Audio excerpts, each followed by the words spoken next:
Thank you for giving us the opportunity to share with you the most important data in a nutshell on a study we call the outcome of 129 children after antenatal exposure to cancer treatment. And this is a case control study conducted by the International Network on Cancer, Infertility and Pregnancy Registry. In the first interim analysis we published 3 years ago, there were two negative aspects. We did not have a control group, and we included children of 18 months until 18 years, so the age distribution was quite high, and that's what we wanted to improve in this study. And as you can see here, we included 129 children born to mothers with cancer with pregnancy, and they were matched in 1-to-1 with 129 control children born from the general population. There were 89 children exposed to chemotherapy, some with surgery, 4 to radiotherapy, some with surgery, 7 with chemotherapy and radiotherapy with or without surgery, which means that 96 children were exposed to chemotherapy, 11 to radiotherapy, which means that in total 100 children were exposed to chemo and or radiotherapy.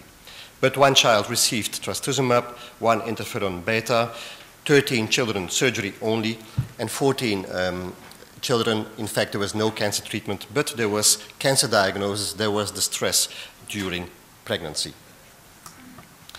What did we do? We looked into the general health. We did a general pediatric and clinical neurological examination, and there was a general health questionnaire for the parents.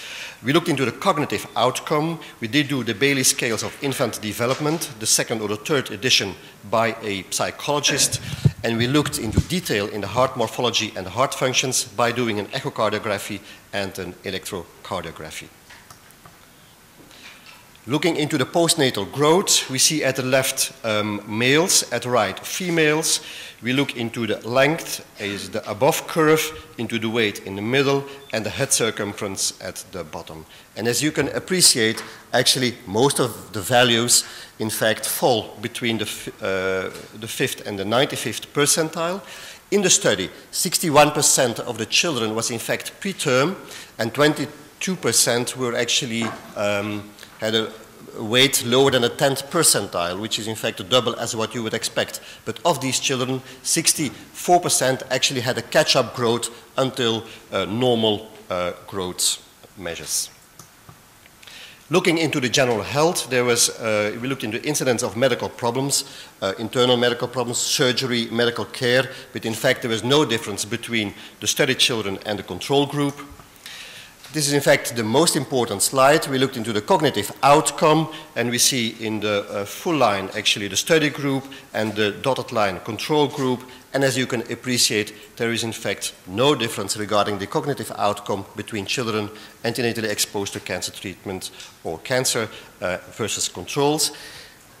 If you would use this curve only for chemotherapy group, only radiotherapy group, or only surgery group, it would be the same result. So the form and the difference between the controls and the study children is the same. So this is reassuring. We also looked into the number of chemotherapy cycles, and as you can appreciate from this slide, we see in the y-axis the cognitive outcome, and in the x-axis the number of chemotherapy cycles, and there is no difference between children antenatally exposed to 1 or 2 cycles of chemotherapy or 6 or 7 cycles of chemotherapy. So also this is a reassuring observation. But we did find a very interesting observation, and this is shown here. We see the cognitive outcome again in the y-axis and the gestational age in the x-axis, and you can appreciate that as the pregnancy continues, that actually the cognitive outcome is better, which means on the reverse, if a child is born preterm, the cognitive outcome is worse. But what is new now in this study, and we could not document this in our previous interim analysis because there was no control group. So what you can appreciate here is that the effect of prematurity, the negative effect of prematurity, is the same for control children as for study children. So which means that prematurity is a problem and chemotherapy is not a problem. And this is a novel observation when compared to the previous findings. If we translate this into the clinic, If we put 10 children on a row, and this is what I want to express with this slide, if you have 10 children and 2 children were exposed to chemotherapy antenatally, I will not see the difference, you won't see the difference, but in particular, if my researchers examine these children cognitively, and if they look into the cardiac function, they will they also will not be able to identify which child actually was antenatally exposed to cancer treatment. These data are now accepted for publication in the New England Journal of Medicine, and they will go online at 3:15 this afternoon. As you can see, it is an initiative of the INSIP, the International Network on Cancer, Infertility and Pregnancy. I have to acknowledge the institutions where I work and the institutions that support financially our research. Thank you very much.